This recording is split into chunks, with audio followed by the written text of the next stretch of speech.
नमस्कार दोस्तों, आप सभी का स्वागत है my education hub YouTube channel पे।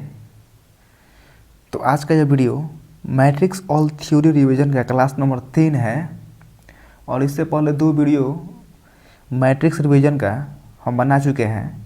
यदि आप उन दोनों वीडियो को नहीं देखे होंगे तो डिस्क्रिप्शन में उस प्लेलिस्ट का लिंक दिया गया है, तो आप वहाँ से जाकर के देख सकते हैं। नहीं तो हमारे आप यूट्यूब के प्लेलिस्ट में जाए, वहाँ पर आपको मैट्रिक्स रिवीजन करके प्लेलिस्ट मिल जाएगा बीएससी पार्ट 1 करके, तो वहाँ से आप देख सकते हैं। तो चलिए आज की क्लास को शुरू करते हैं। देखिए आज हम पढ़ने वाले हैं, आज का हमारा टॉपिक है symmetric and skew symmetric matrix. इससे पहले 2 वीडियो हम बना चुके हैं मैट्रिक्स रिवीजन क्लास 1 और क्लास 2, तो उन दोनों वीडियो को देख लें क्योंकि उसमें हम बहुत सारा कंसेप्ट करा चुके हैं। आइए हम जानते हैं symmetric and skew symmetric matrix क्या होता है।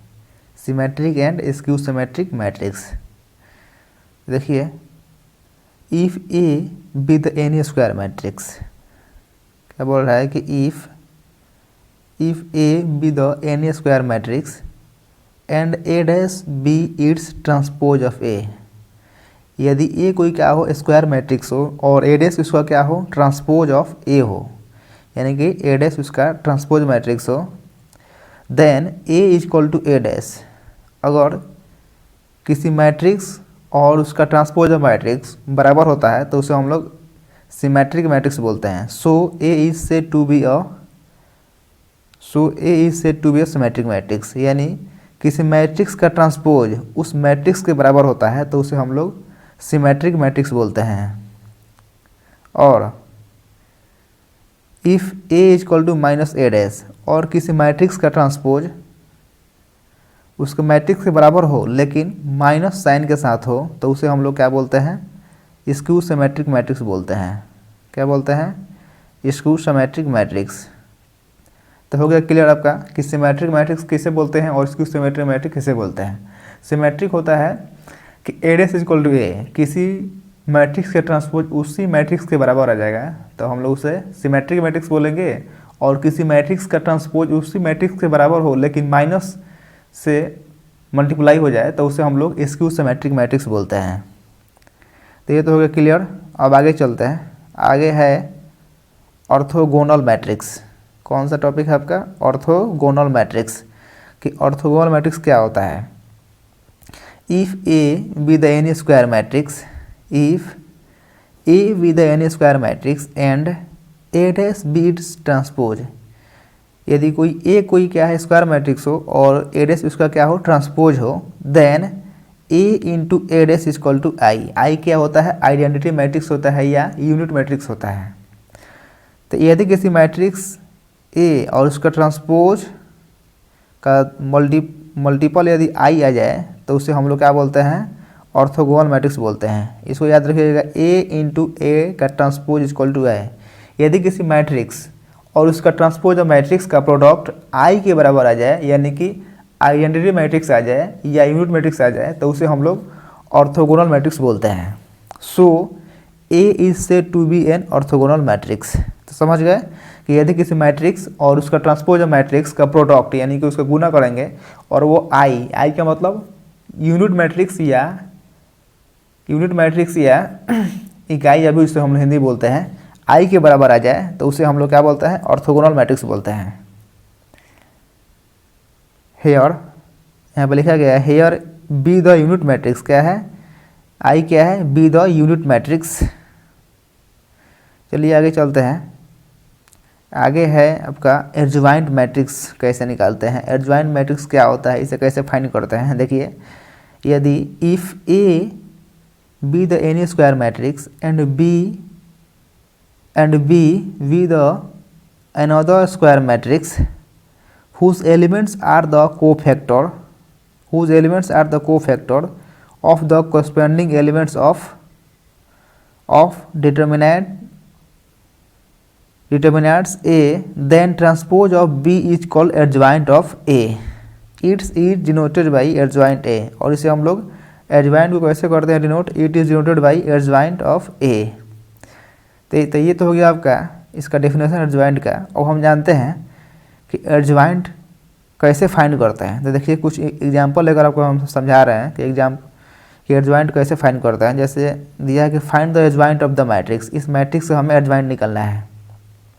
तो एडजॉइंट निकालने के लिए सबसे पहले आपको कोफैक्टर निकालना होगा और कोफैक्टर को ट्रांसपोज निकाल देंगे, वही आपका एडजॉइंट मैट्रिक्स कहलाता है। हम क्या बताएं कि किसी भी मैट्रिक्स का एडजॉइंट निकालने के लिए सबसे पहले उसका हम लोग कोफैक्टर निकालते हैं और कोफैक्टर का ट्रांसपोज कर देंगे तो वही हमारा एडजॉइंट मैट्रिक्स आ जाएगा। तो सबसे पहले इसको कोई मैट्रिक्स ए इसको मान लेंगे और इसका आप डिटर्मिनेंट्स और इसको मान लेंगे डिटर्मिनेंट्स 2 3 1 7। सबसे पहले इसका काम का क्या बताया है कि इसका कोफैक्टर निकालेंगे। कोफैक्टर निकालने के लिए क्या बताया था इससे पहले वाले वीडियो में हम कोफैक्टर कैसे निकालते हैं। तो 2 का निकालिएगा कोफैक्टर तो सामने वाला बंद हो जाएगा और सामने वाला बंद, तो क्या बचेगा 7 हो जाएगा। एक और चीज़ कि कोफैक्टर में साइन लेते हैं और माइनर में साइन नहीं लेते हैं। तो कोफैक्टर में साइन लेंगे और यहाँ पे क्या हो जाएगा, पहले क्या होता है प्लस माइनस माइनस प्लस, तो ये तो पहले प्लस हो जाएगा। फिर 3 को लेंगे हम, फिर 3 को लेंगे तो सामने वाला बंद हो जाएगा, क्या बचेगा 1, तो 1 के सामने क्या लगेगा माइनस लगाएंगे। इसी प्रकार जब आप सेकेंड रो का निकालिएगा, ये तो फर्स्ट रो का निकाल दिए हम, अब इसके बाद सेकेंड रो का निकालिएगा, सेकेंड रो तो कोफैक्टर 1 का निकालिएगा तो सामने वाला बंद ये बंद, तो कितना होगा 3 के समय माइनस लगा देंगे यहाँ पे। उसके बाद 7 का लेकर सामने वाला बंद तो 2 बचेगा, तो 2 हो जाएगा यहाँ पे। तो ये तो कोफैक्टर निकाल लिए और इसको हम लोग कोफैक्टर को हम लोग मैट्रिक्स भी मान लेते हैं। तो क्या क्या क्या है हमारा 7 -1, उसके बाद -3 और 2 आया है। अब इसका हम ट्रांसपोज निकाल देंगे, अब इसका हम ट्रांसपोज निकाल देंगे तो यही हमारा क्या क्या कहलाएगा, इसका ट्रांसपोज निकालिएगा। तो ट्रांसपोज क्या होता है कि रो को कॉलम में चेंज कर दे और कॉलम को रो में चेंज कर दे, यही आपका ट्रांसपोज मैट्रिक्स कहलाता है। तो ये 7 -1 है तो ये कॉलम के, तो ये कॉलम में आ जाएगा, -3 2 तो कॉलम में आ जाएगा, तो यही आपका ट्रांसपोज निकल गया। और ट्रांसपोज के ही हम लोग क्या बोलते हैं एडजॉइंट बोलते हैं। तो ये आपका एडजॉइंट ए आ गया। यानी किसी भी मैट्रिक्स का एडजॉइंट निकालने के लिए क्या करते हैं, सबसे पहले उसको कोफैक्टर निकालते हैं और कोफैक्टर का हम लोग ट्रांसपोज निकाल देते हैं, तो वही आपका एडजॉइंट निकल जाता है। कोफैक्टर का ट्रांसपोज ही एडजॉइंट कहलाता है। तो आप समझ गए कि एडजॉइंट कैसे निकालते हैं। अब चलते हैं आगे इससे। अब आगे आता है आपका इन्वर्स मैट्रिक्स। इन्वर्स मैट्रिक्स क्या होता है, इन्वर्स मैट्रिक्स को हम लोग रेसिप्रोकल मैट्रिक्स भी बोलते हैं। If A be the any square non singular matrix. अब इससे पहले वाले वीडियो में हम बताए थे कि सिंगुलर मैट्रिक्स और नॉन सिंगुलर मैट्रिक्स क्या होता है। तो पहले आप उस वीडियो को देख लीजिएगा, तब जाके ये आपका इन्वर्स मैट्रिक्स क्लियर होगा। Matrix example determinants A is not equal to 0, non singular matrix determinants A is not equal to 0, then adjoint A by determinants A is called an inverse matrix of A. It is denoted by A inverse and it defined as defined A inverse is equal to होता है inverse matrix equal होता है adjoint A by determinants A। तो देखिए किसी भी matrix का हम इन्वर्स निकालने के लिए इन्वर्स कैसे फाइंड करते हैं। तो देखिए किसी भी मैट्रिक्स का आप पहले इन्वर्स निकालिएगा तो सबसे पहले उसको आप एडजॉइंट निकालिए। सबसे पहले उसको चेक कीजिए कि वो सिंगुलर है या नॉन सिंगुलर है। यदि सिंगुलर होगा तो इसको हमें इन्वर्स निकालना असंभव है, नहीं निकाल सकते हैं। और वो नॉन सिंगुलर मैट्रिक्स होगा तो अभी उसको हम इन्वर्स निकालेंगे। तो सबसे पहले आपको करना क्या होता है कि आप पहले चेक कीजिएगा कि वो नॉन सिंगुलर मैट्रिक्स है या सिंगुलर मैट्रिक्स है। उसके बाद एडजॉइंट निकालेंगे तो हमारा, और इन्वर्स से क्या होता है फार्मूला, उसके बाद इस पर सेट कर देंगे तो आपका इन्वर्स मैट्रिक्स आ जाएगा। ए इन्वर्स इक्वल टू होता है adjoint A by determinants A. तो देखिए हम एग्जांपल के साथ आपको समझाते हैं कि ए इन्वर्स कैसे निकालते हैं। ए इन्वर्स जैसे एग्जांपल दिया है ये फाइंड ए इन्वर्स। तो सबसे पहले आपको क्या करना है, चेंज करना होता है कि वो डिटर्मिनेंट्स ए का मान यदि 0 आ जाएगा, डिटर्मिनेंट्स किसी भी मैट्रिक्स का हम लोग पहले डिटर्मिनेंट्स फाइंड करते हैं ए इन्वर्स निकालने के लिए। तो यदि A inverse determinants A equal to 0 आ जाएगा तो हम लोग ए इन्वर्स क्या करेंगे, नॉट एग्जिस्ट होगा। यदि determinants A not equal to 0 आएगा तो so A inverse are exist, तो अब ए इन्वर्स क्या होगा, एग्जिस्ट होगा। सबसे पहले आपको चेक करना होता है। तो ए डिटर्मिनेंट्स ए निकालिएगा, गिवन मैट्रिक्स ए दिया है, जब इसका डिटर्मिनेंट्स निकालिएगा तो किसी एक पंक्ति या किसी एक रो की सहायता से निकालिएगा। तो निकालिए एक की सहायता से। जब एक के निकालिएगा तो ये सामने वाला का बंद हो जाएगा, 1 माइनस 2 3 एक बचेगा, तो 1 और प्लस 6 हो जाएगा। उसके बाद फिर उसी तरह माइनस में तो ऑलरेडी होता है, माइनस प्लस हो जाएगा यहाँ पे, तो ये सामने वाला बंद और ये बंद, तो क्या बचेगा, जब 2 से निकलिएगा तो ये सामने वाला बंद ये बंद, तो -1 और -2 2 और 1, तो इस प्रकार निकलिएगा तो आपका जो आएगा डिटर्मिनेंट्स ए का वैल्यू वो -2 आएगा। आप निकाल के चेक कर लीजिएगा, डिटर्मिनेंट्स ए इक्वल टू -2 आएगा।